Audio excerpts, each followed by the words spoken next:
In today's video, I'm going to be reviewing Lightning Rod at Dollywood.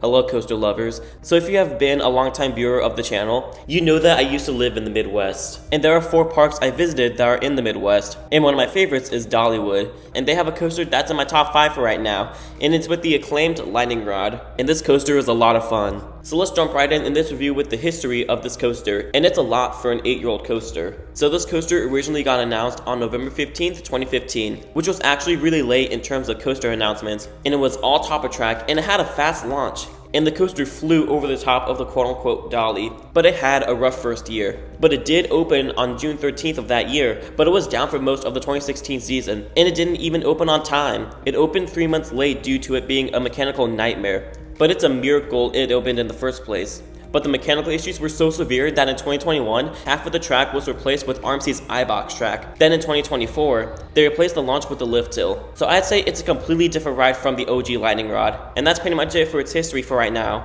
So let's go into the presentation. So when you first see this ride, most of its layout is hidden because it's a terrain coaster. You can only see the lift, the turnaround, and some of the quad down. Then you wait in the line, and it has some good theming inside. So after all that waiting, you pull on your lap bar and dispatch, and that will lead us into the ride experience. So you turn right out of the station and then climb up 165 feet into the Smoky Mountain air. Then you go down a sizable drop, and then it goes back up and then dives down the first drop, and it has great airtime. It's floater, but I don't really care though. At the bottom, that's when you hit 73 miles per hour. After that great drop is this very long drawn out wave turn. And this is where my first con approaches. Lightning Rod crawls at the wave turn. It used to be good back in the day, but now it's kind of forgettable. Just wish it was tighter. But I have no complaints about the next element, which is the twist and shout. It's an off-axis wave turn mixed with an off-axis airtime hill, and it's intense. You also get great airtime here. Then you traverse a little camelback into the star of the show, the quad down. It's 4 back-to-back mini airtime hills while going down the terrain, and it's fun. You'll get a kick out of it. Then you dive underneath the coaster and soar over a bunny hop into this long winding half helix. It has good positive G's, but it's not great.